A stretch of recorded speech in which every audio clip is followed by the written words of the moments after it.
Good afternoon, welcome to Trollus and the 2020 At the Fringe Festival. This is the third episode in this year's Passion for Words series. This year, because of the COVID pandemic, the festival is an online festival. It's the stay-at-home edition. I'm Dominic Williams, I'm a poet from Wales, and today I'm staying at home in an arts residency with two of my friends and collaborators from the Feed Collective. Milica Denković is a digital artist from Serbia, and Martin Holm is a fine artist from Sweden. We first met about a year ago when we were brought together to create artistic responses to an archive of letters exchanged between punks in the 1980s. We all worked within our own disciplines, but it soon became very evident to me that these two visual artists had a great strand, another additional strand of creativity in their writing. And so today what I'd like to do is try and tease out why those words remain hidden. So Mart, can you tell me a little bit why at this particular time in your life, because we all have histories and we all have futures, you've decided to prioritise your visual art over the written, the language arts, and what the connection is, or maybe. I mean, I started like keeping, just my writing in little snippets and scraps in this black box, kind of from like quite early age, like 17 or something. Yeah, I also have a black box. Yeah. But that's like, I think that's like archive of your practice that you explore. Just it's like when you started really serious writing, then you like put it somewhere, and this will stay in the box, I think. So these are both physical boxes, and so we're talking about pieces written on paper that are in these boxes. Yeah, a lot of notebooks, like hidden words there. Yeah, and then they're hidden away. Are they going to see the light of day? I mean, I was going to say that it was that for the longest time, and on a few occasions, I have tried to make something more out of it, but to this day, it has mostly been like a support structure for the word-based endeavors. Yeah. And in some ways, it also like been feeding into artist statements or like project descriptions for artworks, titles for paintings and such.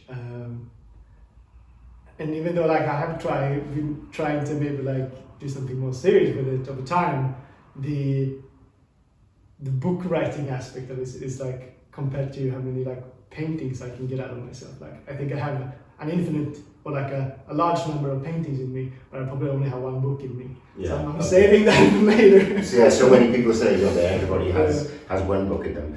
But this work is, and you describe them as, earlier today you described them as scraps when you sent a couple to me. So it's like this phenomenal notebook in one sense. And things have been pulled that you've written for different reasons. There may be a creative thought, they may be for some use, but you're holding everything. And since you were 17, so how many years worth of archives do we have here? Almost 20 now. How does that manifest itself at the moment? Well, I'm having a bit of a dip the last maybe like a year and a half or something, like writing wise. So I haven't done that much, but like every week or so there's like something more added to my big documents pile. But it is a little bit like what do you call it, like it's a hidden source of power to draw from, because you have it, you have this other depth to yourself that you imagine other people don't. Yeah. So it informs your visual practice as well. Yeah, absolutely.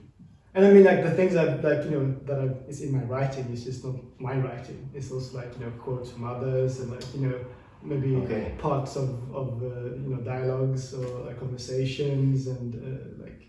So you're making collages on top of Yeah. So you're done similar stuff as your visual books in the text. Yeah, that's interesting. So that's where I am right now. I mean, like I haven't. I think the last time I tried to actually make something out of the writing was in 2015. And what did you try and do? What was I tried to put them to organize my scraps and snippets into more cohesive chapters to start the outline for a book. But I only got to maybe 10 chapters or something, and then I couldn't find a strong enough red thread to pull at. So. But when you go back to revisit them, then is there? Yeah, they're better than I thought it was. Well, that's good. That's good. Yeah. But, Is there an archiving process? Do you have to try and move these things around, and you have to revisit them before you can sort them, and before you can put them in the right place? Yeah, for sure. Especially since that aspect of the whole thing is both its strength and biggest weakness, in that you're looking to preserve your memory and creating these memory banks of writings. You can have an external memory that you don't have to occupy your own brain with, that you can pull at from whenever. But it's also the system is very chaotic, so it's almost trying to access forgotten memories or something like that. Yeah. I think it's a great idea, the memory bank. I think we'll return to that. But how about you, Mila? What do you feel is different about writing? What are the different things that you get out of writing that you get from your digital work? Well, I had to divide that because when I started writing, it was also memory bank. It was art psychotherapy. So it's used for me that I can digest the world and that I can reflect on the world. And after that, I was that was practice parallel to my visual arts. And in one moment I was thinking actually to do some serious stuff with that and considering to study that, but I didn't. So that's also was parallel paths. Yeah. And sometimes they are crisscrossed, in a way of writing essays, writing statements, and I'm using support in the visual arts. And the poetry stayed in archives. And one day I just decided, it was 2009, that I should do something with my writing, because if they stay in the boxes, that's nothing. Yeah. And that I come up with my slam poetry, and it was really freeing for me, because it has some meaning, because people start to recognize the emotions, the topics and everything, and they were talking to me about that. And actually I was reading my poetry in some festival in Belgrade, and there was all writers, and they asked me, what did you study? I said, visual arts. Yeah. Wow, where you come from, this all Well, that's how I felt when I met you and I first heard your poetry. But wow, it's a visual artist, and there's this wonderful poetry that you produce. And still using prose as a support to photography, because extended aerial photography, it creates mental spaces when you read something, and add another value to my works. That's why I'm also using prose as creative exercises for creative thinking, speculative design and such.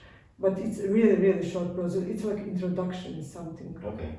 And then actually when I connect it to the photography, it's introduction into the work. It's not complete. It just makes you, inspire you to imagine more. It's not complete. It just start it's also like scarps, but it's more introduction to the work. Before we talk more about your prose, I'm interested in your start, as you say, back in your original writing, and you said that the things that you wrote were almost like creative therapy. It was like psychotherapy. You wanted to write these things, you had to get it out of yourself, and then you hid them away, you put them in a box. Yeah. Then later, you found there was even more therapeutic in value in actually voicing those to people with slam poetry. I'm interested, did your writing change, or are the things that were in the black box, are they still in the black box, or did they start to influence your slam poetry, or did you write new poems? Well, I didn't open the black boxes because I wanted to reflect now how I see those events. Yeah. And in that term, when I spoke them, it makes me, as I say, free, And in terms of those writings, why they were hidden, it's because I have a very low self-esteem, and it takes time for me to go out and say things, and I was working on that a really long time. That's why they are hidden also, because I thought, okay, I'm a visual artist, I'm not going into formal education about writing, and this, like, I'm an amateur, like, I'm autodidactic, and that's, I didn't have, like, freedom to say, and first time they were approved by one girl who ran a slam poetry workshop. She's a dramatist from Belgrade, and then I see, okay, it's something, and then I work on that and how can I create myself better. Yeah, I think that's really important, and I think the spoken word plays a great role in that. In when people perform and they share their work, if you can create a really welcoming, supportive environment, it really helps people and raises their self-esteem. I mean, it must have helped you. Yeah. I mean, like just last night you were putting down some lines for the pop song, you know? Yeah. No, not pop, punk. Yeah. Yeah. Well, it helps me because I can easily get in touch with my emotions. I can articulate better than with people. Like, I have to sit to write down before I talk to people or before I talk to anyone with ideas, emotions, and thinking. It's like really like translate the word for me into the people. Yeah. For those of you who are wondering what the in-joke is, as part of our ongoing project, we're working with some punk musicians to produce a punk poetry project. And yes, so Milica was jamming with a guitarist last night and laying down her tracks. I wonder if you might, this might be a good time for you to share a little bit of that with us now, actually. Yeah, but I think I'll share something emotional. Okay. Or maybe short, because I know with punk goes really different stuff. Mm-hmm. No, it'd just be nice to hear some of your poetry now. And that's one short. It's actually about writing. Maybe it's appropriate to read it. It's called, I will read it in my language, it's called Pencil Has Power. Okay. Olovka ima moć. Ja sam Superman belog papira, ne nisam origami majstor. Mogu složiti svoje misli u neke vrlo čudne oblike. Poslije će me neko pitati, a kako to uspevaš? Progutam život i najnesvarljiviji i događa se nevjerovatna promjena. Od banane napravim odličnu slam pesmu ili kratku priču u oblicima koje zamislim. I zato mi treba jedan običan list papira. Ne nisam origami majstor. Ja sam Superman ispisanog papira. Thank you. The song talks about how that paper helps me. Richard was already saying that I'm Superman with written paper. Yeah. So I can overcome everything, just everything. Like if I'm like hurt or something, I can like put it here, and that's my strength. I can have a good slam poetry or any other kind of poetry or any kind of artwork. And that's my strength. Yeah, because the pencil has power. The title of the poem. Yeah. Yes. Yeah. I mean, I'm familiar with quite a bit of your work, and there are quite a few poems about writing. You know, the notebook poems, as I like to think of them. One that's a year old, one that's more recent. Maybe we'll return to those in a little bit as well. Okay. But Martin, you have, I mean, your English is clearly very good. You studied in England, and you did some not translation but editing, working with fellow students. Yeah, some of my classmates and also people in neighboring courses didn't have this maybe like fully articulated bridge between both Swedish and English. I've been doing both ways. you know? Yeah. Because sometimes they wanted like, is this fine for this exhibition, but it has to be in Swedish, and like the Swedish was maybe like not the best. No, but like good enough, but not good enough for writing. With English academic language. Yeah, and like academic English and in English, and then you have art speak English, and so basically you have 3 different languages. Yeah. So it's kind of fun because or interesting that you become more creative when you have this, like, almost like a word-based restraint. And then, like, there's some words that you can't use, like some words that you are encouraged to use. Almost like a poetic form. Yeah, very much so. And I mean, like, so like I found something creative in doing this like quite boring task. Just because it wasn't my own things that I had to edit for someone else's, you know. So in that sense, like almost like feels like a collaborative sport. You know? I mean, I always say, working with translation, that if a poem is translated, then it's a new piece of art. It's a new creative piece, because it's not a simple, practical, literal translation. It's taking either meaning or form or something that the two poets involved share a knowledge of, and then trying to manage the words into a new creative form. You're talking about very literal translation, actually, academic pieces, and yet there's a similarity. But there's a meaning like that you have to convey, or like a spirit, or like a vibe thing, and you have to be, especially when you translating like someone, a friend's writing, you have to try to keep that. Of the friendship, of course, but also your friend's voice intact. You can't change it too much to mimic your own. You have to leave it intact. And you were talking about your slam poetry, which is very direct. You're expressing emotions very, very firmly, but you write prose differently. I think perhaps your prose is a little bit more layered. You find that there's more sophisticated stuff you can do with prose? Yes, because it's, I don't know, I connected that with more metaphors and more like poetic images and stuff, and more fantastic, or I don't know, imagination, or I don't know, like exploring layers of reality differently, but I don't have right now any examples. No, but in the same way that you said to Martin, your use of words sounds like your use of collage. Again, you're starting to talk about fantastic images and metaphors and layers, which again is very reflective of your visual work. Yeah.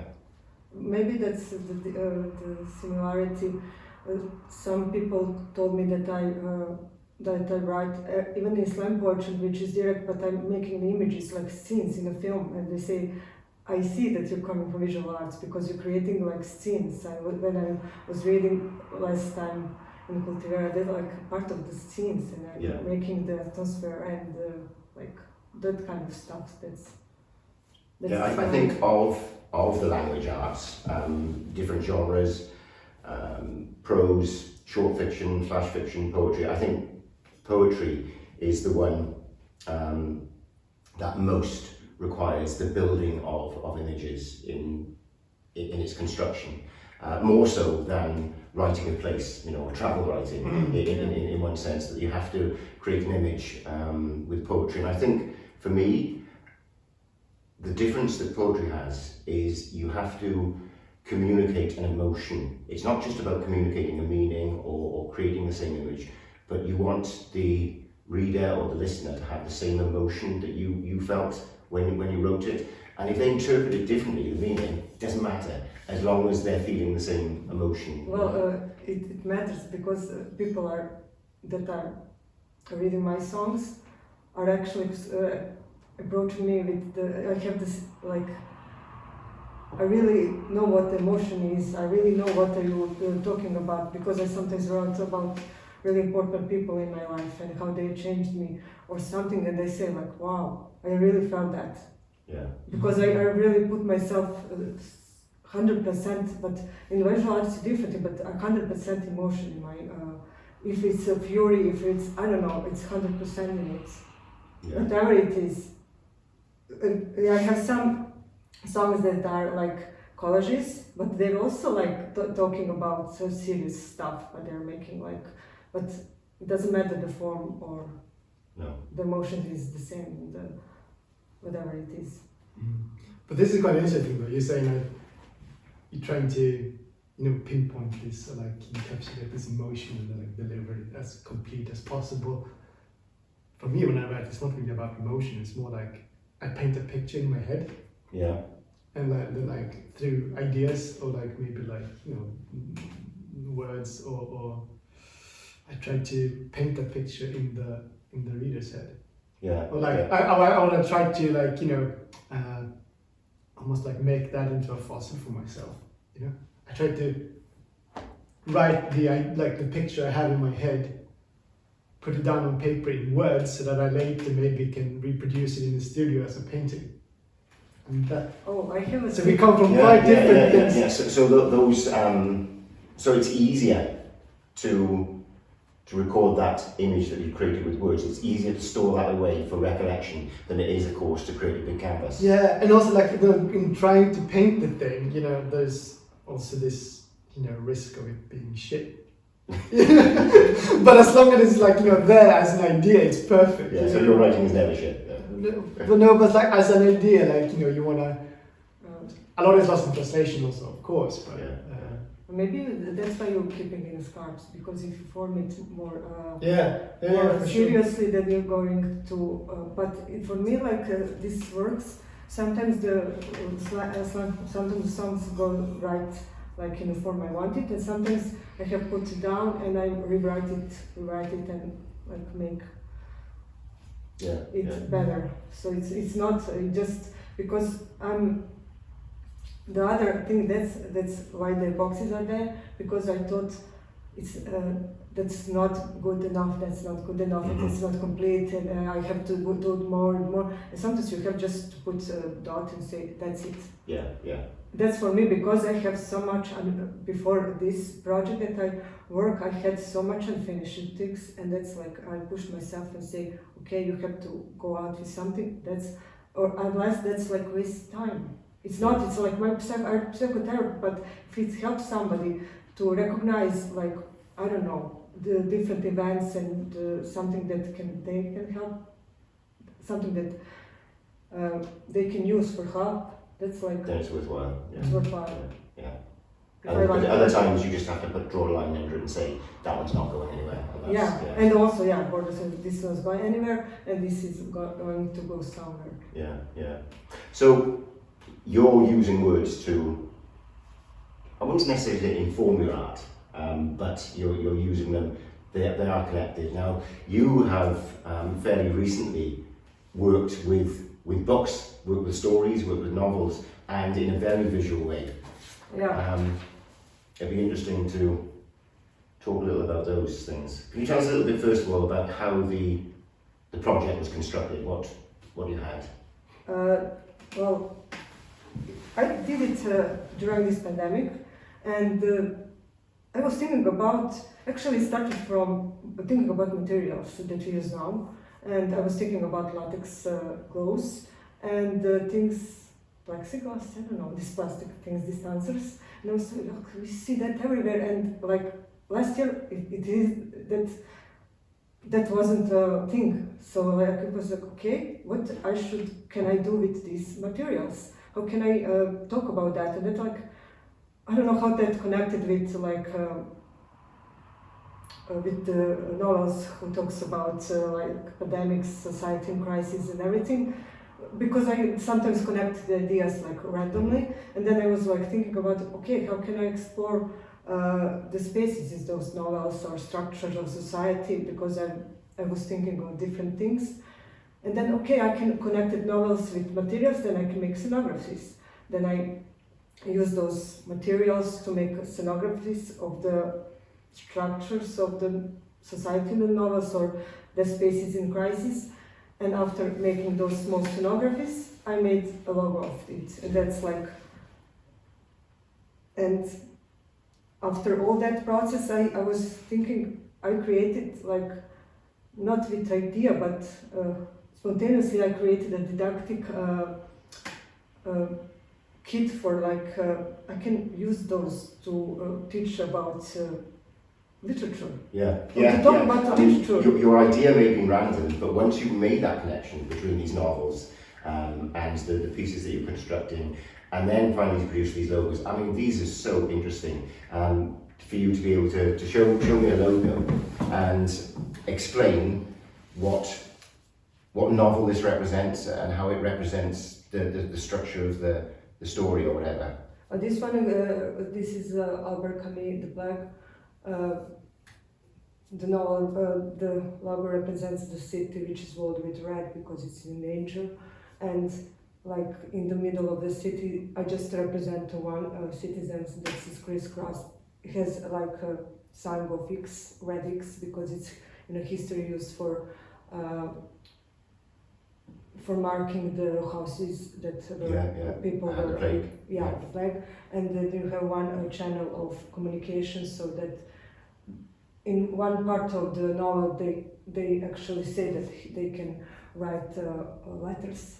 No, not letters, I think telegrams was telegrams, so that was the only channel they can communicate, that's this channel. And they're also saying that those channels affected how they can communicate the words. So it's like, were like 3 short sentences.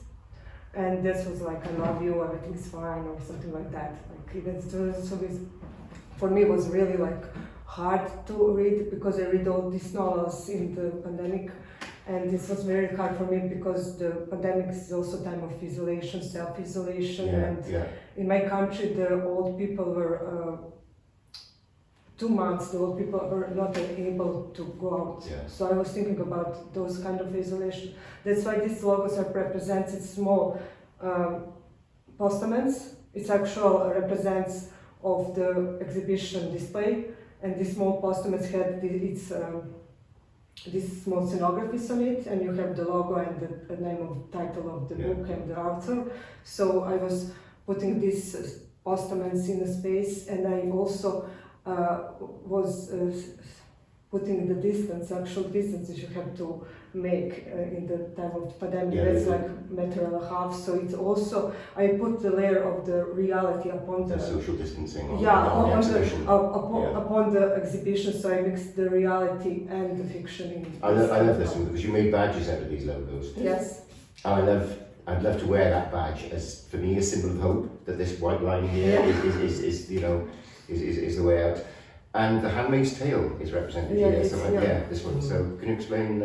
It represents also the person is has similar. It's a cycle, and it represents person like they represents the clothes. They have like red dresses and white hats, and we also in one part of the novel they say that their rooms are open always. They don't have no privacy. So I made a scene with like 2 walls, and this is like I put one wooden doll dressed like that, handmade, and it's like marinade. So it has this wooden stuff. Yeah. So this would be looking above on the marionette and hold the strings. But at the same time, it's X on the person because she's not a person. Yeah. So that's why, and these badges are working if you know the context of it.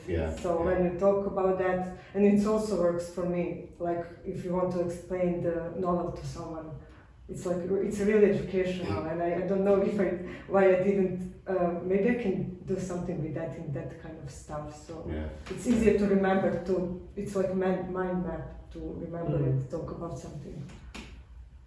They're so scaled back, they almost remind me like, it's like warning signs or like infographics for, installing some piece of electronic, stay away from this acid thing. It actually is. I was thinking about like also those kind of stuff. So I wanted to have the red and there's like not much of color in this. That's why they usually look like those signs. And actually this area square represents like maybe also isolate people during society crisis. Really interesting stuff. I wonder if you would read us a little piece of your work now, Martin. Choose. I get to choose. Well, we did talk about this dichotomy or like divide between words and pictures. And I have a small passage on that. I came for the words told around the fire, but stayed for the picture they painted in my head. Can the owners of playless shadows come in and play? There's always been that hint of dishonesty in hiding behind words. I believe it has got something to do with the fact that I did not invent them, or their meaning, or their sound. Painting felt real though. Even if it's just as much of a lie, maybe even more so, there was something semiotic there. Especially since I never learned how to paint. Listening to Bob Ross doing his thing on the radio gets you nowhere. It just tickles your eardrums. Are you going to finish that? Yeah, a bit more. I suppose. Art is the language at the end of words. The artist, its interpreter. Different disciplines are dialects. Perfect articulation lies in the mastery of the chosen format. But all this has got absolutely nothing to do with what is said. In this sense, form is never function. I like that. It's a very provocative piece in many ways. You talk of both the writer and the artist as liars. But it's interesting the way you consider words as tools. And so I, from a writer's perspective, feel I want to be protective of being accused of being a liar and using those tools. And you didn't make the tools, you didn't make the words, they already pre-existed. But then the tools you use to create your art, the strokes maybe you make, but the tools that you're using, the palette brush, the sponge, the brush that you would avoid, you didn't fashion those yourself either. I guess it has something to do with how much of a mark is left in the work. I mean, the words are there, and it's like you're Shakespeare and you can make your own words. You're always using someone else's words. Maybe you bend them a little, but you don't invent new ones. But when it comes to like painting, perhaps not collage so much, but like pure painting, then the marks you're making are your own. Yeah. And even though we use this these terms of trying to be honest, and that's something to to go for, to aspire to. Yeah. But you have to be real with yourself at some point. Yeah, well, I guess there's a link there between the rawness and putting yourself out there and using words that the mark you make on the paper, or that the mark you make in somebody's consciousness through a reading is truly your mark. And I also was thinking about this thing, like this one aspect of our writings that are, I think, very different, in that you guys seem to be not reactive, but you draw your inspiration, or the spark for your writing from outside. For me, I think that's from inside. Yeah. And even then, I mean, there's like a cross-section, a crossroads where we kind of bump elbows maybe. Yeah, definitely. And there's that space is very interesting to explore.